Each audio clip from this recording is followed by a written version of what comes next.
What is up, Sooner Nation? I am Casey Mallon, and you are now, come on, get with me, in a Sooner state of mind. Make sure you subscribe on Apple Podcasts, Spotify, Google Play, and Amazon Music.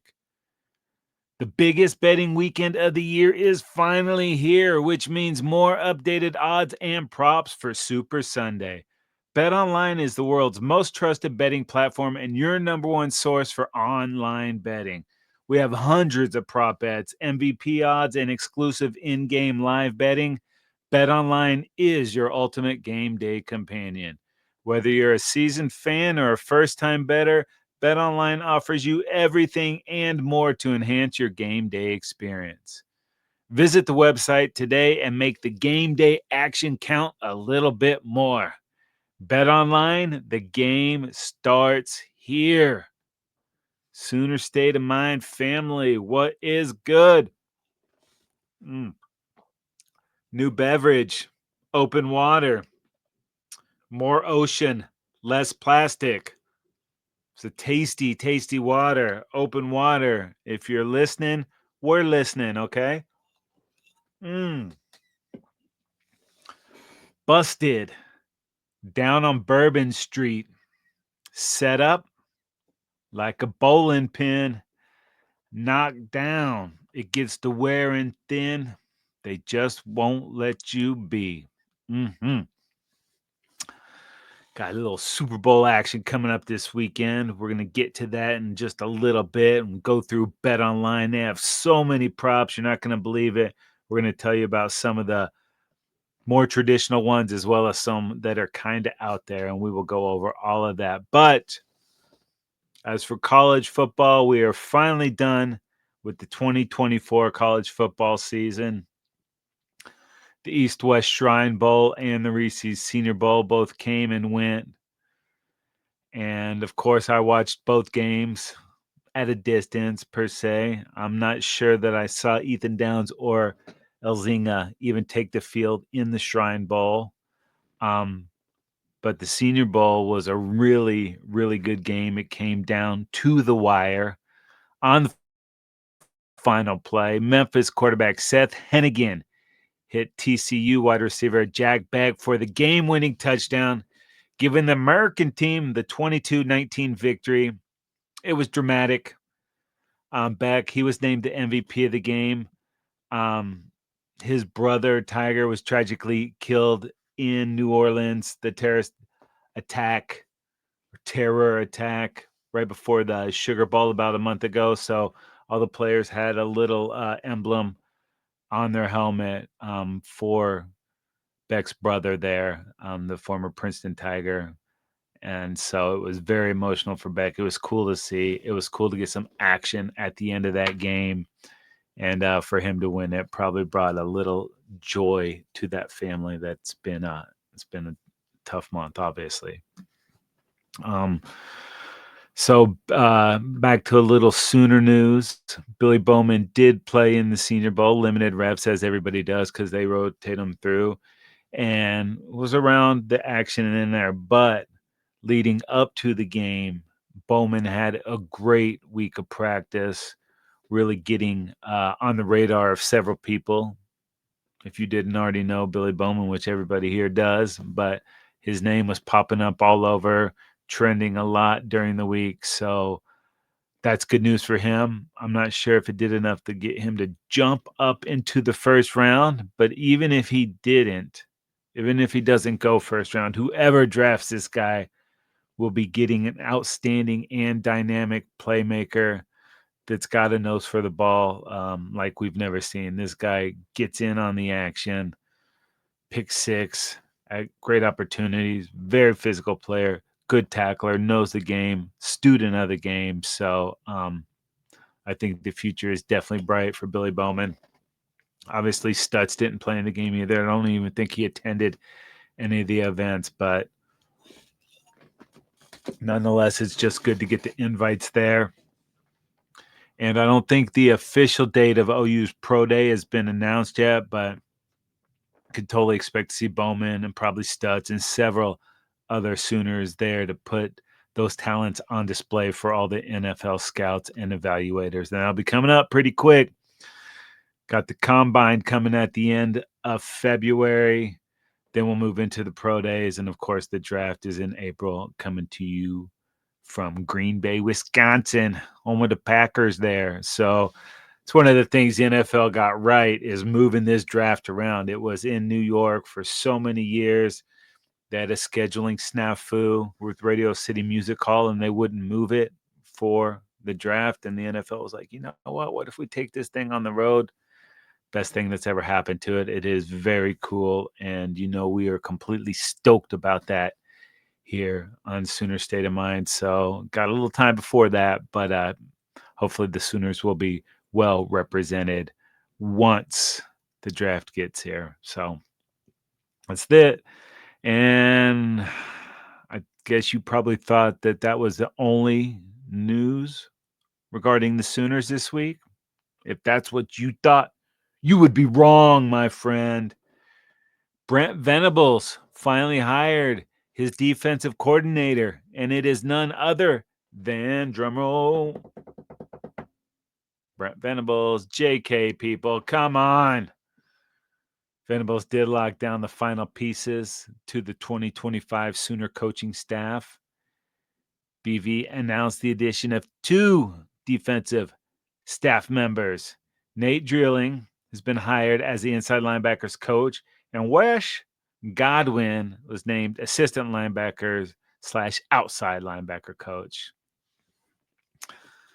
That's now 4 staff members: Venables, Dreiling, Goodwin, and B. Hall, who've had the role of defensive coordinator in their careers. Go ahead and throw Todd Bates and Jay Valai on there, who are currently serving as co-defensive coordinators. It's a lot of defense. BV said, I have reflected on all facets of our program over the past several weeks.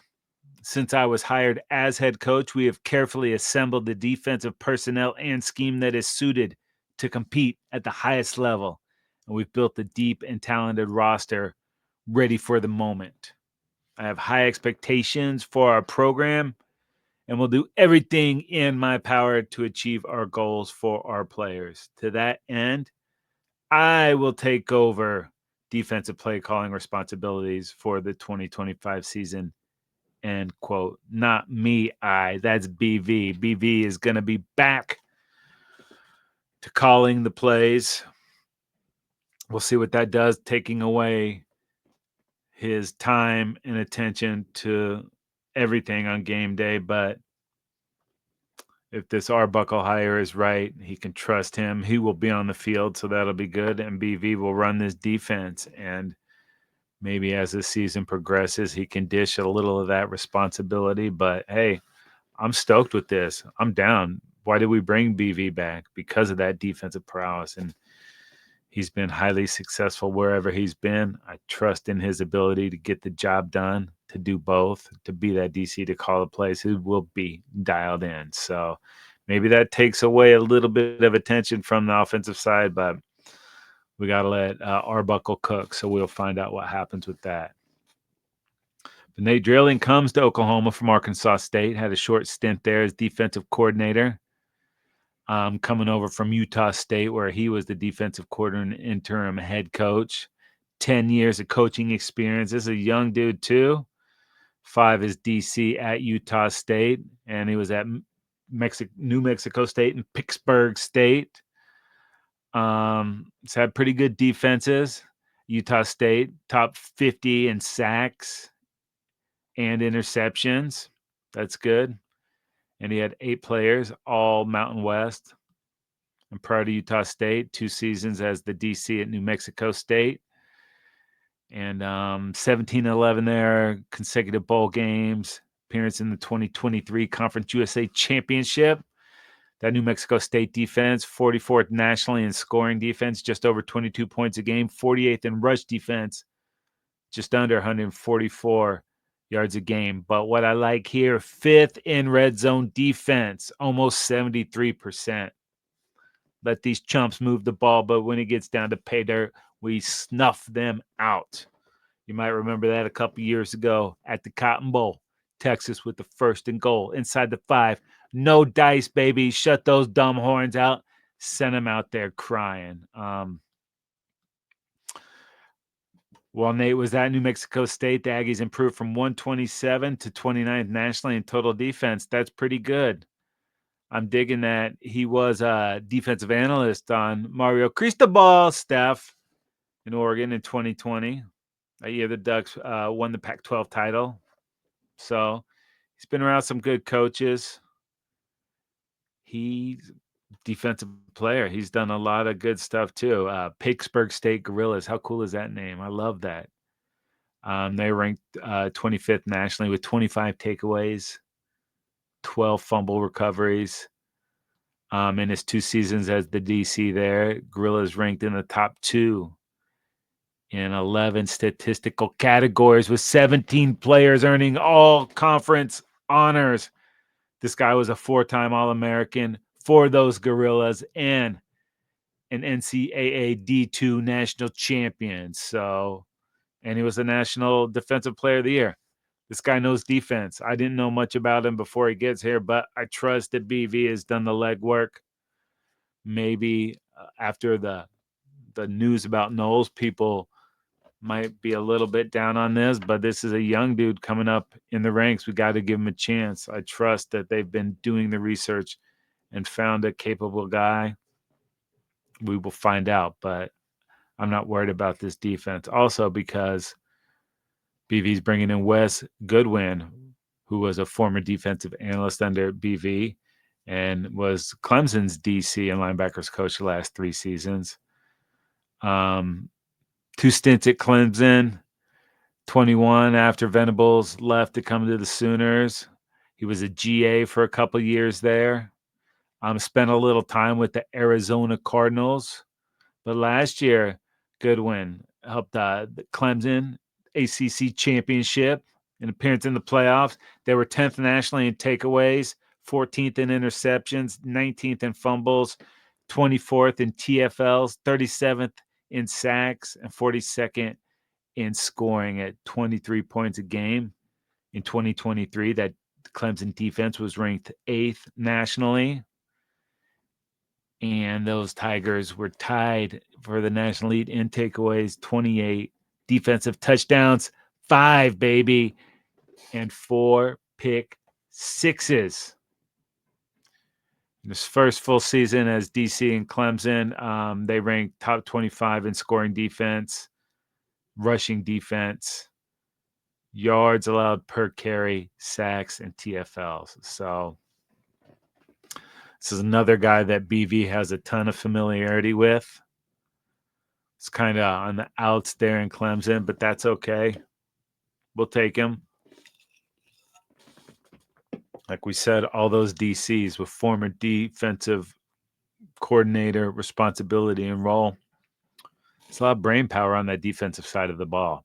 Like I said, maybe as the season goes on, BV can distance himself a little bit and watch the whole team, but I'm fine if he just stays locked in with the defense.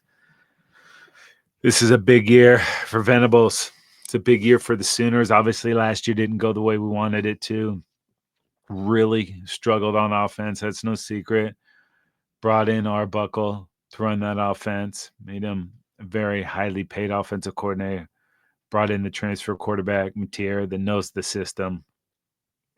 I'm stoked for these cats to get to work. Hopefully they can stay healthy up front. Got a whole new mix of wide receivers. Hopefully those guys are out there working now, trying to get that chemistry going. And we'll find out in the spring game come April. But I'm super stoked. I know there's a ton of alarmists out there. A ton of them crying, wanting BV's head right now. Pause. But give this dude a chance. Obviously, the first year the program was gutted. And when DG got hurt, Cubbert was bare as backup quarterback, no experience. Second year, did pretty well, beat those stupid horns. Drake Stoops doesn't get pulled down in the end zone against Okie State, and the blind zebra is not throwing the flag. Sooners might get into that Big 12 championship, and they get in there. They probably whoop Texas again and could have been in the playoffs. And then last year or this year, just didn't. So many injuries up front, obviously, offensive line, wide receiver, didn't get the type of quarterback play that we thought we were going to get with Jackson Arnold. It just didn't work out. He's moved on. Sooners have moved on. No ill will to that, but having an experienced quarterback run the show. We've seen these transfer quarterbacks. National championship game, Will Howard came over from K-State. Riley Leonard came over from Duke. Dylan Gabriel came from our Sooners to Oregon. So the common thread here is these QBs had a ton of starts under their belt. And then they got to a program that was ready to roll, and they kind of pushed them over the edge. We're hoping Mateer can have the same impact and effect on the Sooner squad. I think he will. Teams didn't have to worry about the pass last year. It's like, we're not going to let you run, and we don't care if you try to pass because we know that you can't. I think it's going to be a whole different ballgame this year. I can't wait. Super stoked for the season. Shit, I'm even stoked for the spring game. Can't get here quick enough. So, yeah, still got to do the work, but I think we are in a very good spot. And all the Chicken Littles out there crying, save it. Wait. If it goes wrong in the fall, you can cry about it at the end of the season, but let's not whine about it all summer. Let's enjoy this, okay? And be optimistic. What's wrong with having good vibes and feeling good and being positive about things? You can be objective and say BV's got to get it done. I understand that completely. He does have to get it done. It's not been what people are used to, but this fan base is spoiled. When you think about the quarterback play we've had for the last 20 years, they are spoiled rotten, and there's been a ton of success. I believe we will get there. The college football landscape has changed so damn much. You got to fight to get these players. Now you got to pay them, and you have to re-recruit them every season. Look how many defensive players stayed on this squad. There might have been more money for them to go other places. They chose to stay at Oklahoma. They want to be there. They believe in the system. They believe in BV. They believe in the program, as do I. I think we were on the precipice of some really good transformational football happening. If our offense can just do anything, if it can just not turn the ball over 3 times a game, we're going to be in a lot of ball games here. And a lot of these teams we had to go against are losing some quality players to the draft or whatnot. We're getting that continuity, getting more experience in the system. I think it's going to be a big year for the Sooners. And until it's not, shut your negative mouth, okay? Speaking of Oklahoma Sooners, we talked about this last week. There are more Oklahoma Sooners in Super Bowl 59 than any other college football program. You hear me? More Sooners are going to be playing in the Super Bowl than Bama Crimson Tiders, then Georgia Bulldogs, definitely more than the Texas 2S's Longhorns with the W. We got way more. 8 former Sooners on active rosters for the Chiefs and the Eagles. And it's also the 3rd year in a row the Sooners will have more players than anyone else in the Super Bowl. Part of the reason is because there's a lot of the Sooners on the Chiefs. Why are the Chiefs so good? Because there's a lot of Sooners on the Chiefs. And this year it's Hollywood Brown, who's just getting healthy at the right time. This guy could have a major impact on this game coming up. Creed Humphrey, maybe the best center in the league now with Kelsey retired. If he's not, he's on his way. We could have an argument who's next best on this list. Tell me it's not Creed. Make me believe it. I don't know. Cade Matura is also there. Wanye Morris. Samaje Perine. My Facebook friend, Samaje Perine. And James Winchester. That's a lot of Sooners. And then you flip it over to these Eagles. Obviously, Jalen Hurts repping the Sooners. Lane Johnson. maybe the best right tackle in the game. Fight me. Tell me he's not. Prove it. And we might have, the best left tackle in the game for the Niners. Best left tackle in Trent. Best right tackle in Lane. Best center in Creed. And we also got Grant Calcaterra, who is really coming on this season with Dallas Goedert missing so much time for these Eagles. In limited opportunities, Grant Calcaterra had some big time plays for these Eagles. So, not really rooting for the Eagles in the Super Bowl. So, can I root for my dudes to do well but lose for these Eagles? It's kind of where my head is at right now. I know everybody's sick of the Chiefs, but they're attempting to do something that's never been done in the NFL. There's never been a back-to-back-to-back three-peat Super Bowl winner in the NFL. Chiefs can get that done on Sunday. Right now, BetOnline has those Chiefs as a 1.5-point favorite with the over-under at 49. That's remained unchanged since last week. And BetOnline has a ton of prop bets for any kind of action that you want. Let's see. Let's pick out a few of these bad boys. You can have the first half margin of victory, first quarter margin of victory, first touchdown yards, over 7.5 yards for the first TD is minus 120. Same as if you do the under. Any quarter to end scoreless. No, you're looking at minus 550. Yes, plus 325. Both teams to score in the first quarter. Pretty probable. Minus 135 for a no. Plus 105. Both teams to score every quarter. Interesting. The no on that is minus 1,500. Exact touchdowns. If you're talking 7, that might be it. That's plus 450. That's 49 points, so that could be there. First score of the game. KC touchdown plus 175. Philly touchdown plus 190.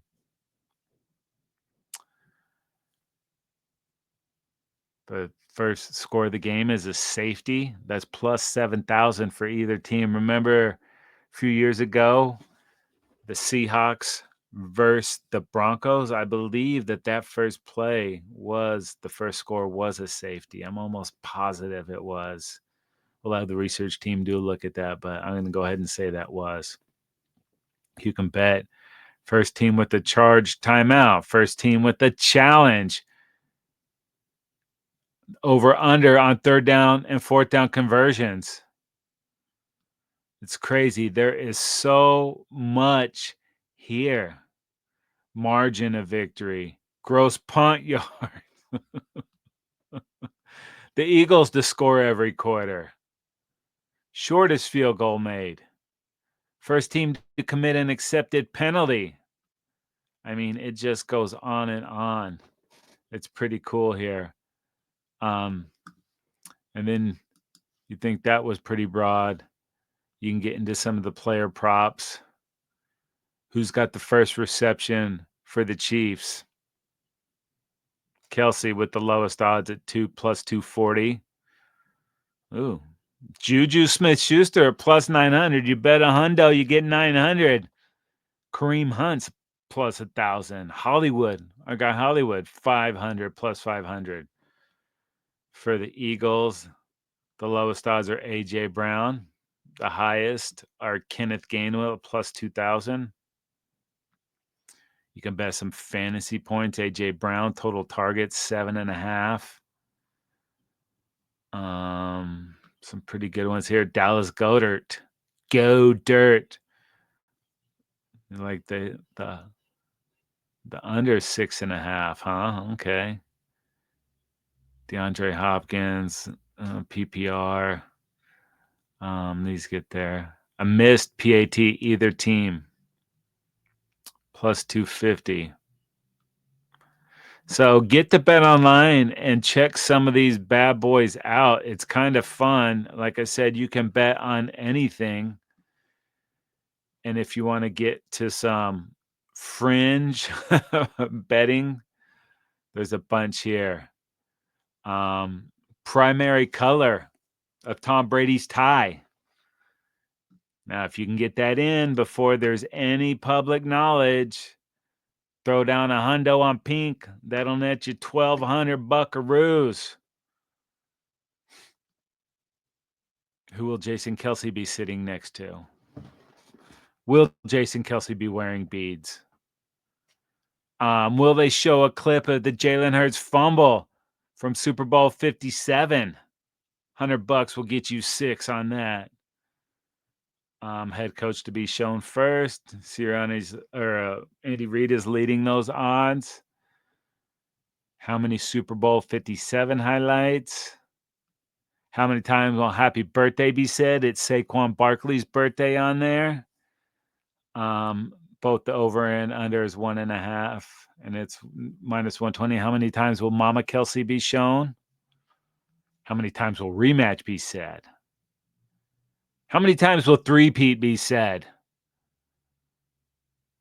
Philly's Big Dom in an on-field altercation? Will they play John Mellencamp's Hurt So Good into commercials? That's only plus 150. That I think you can lock that down.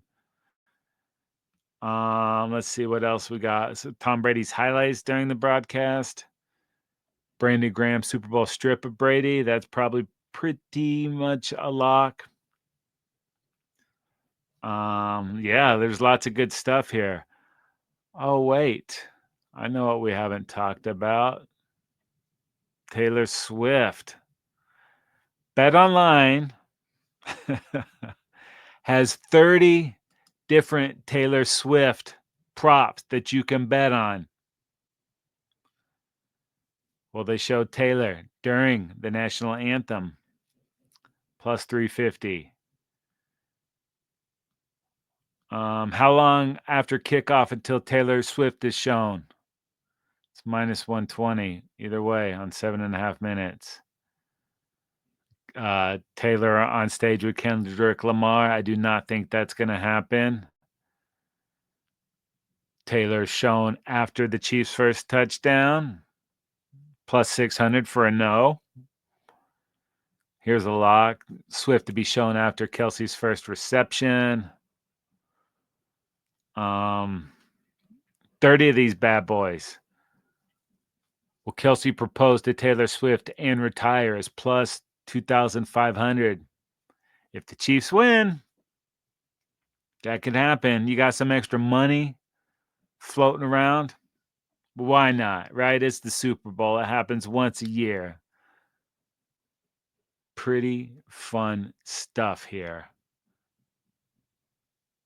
So head on over to BetOnline and get in on the action.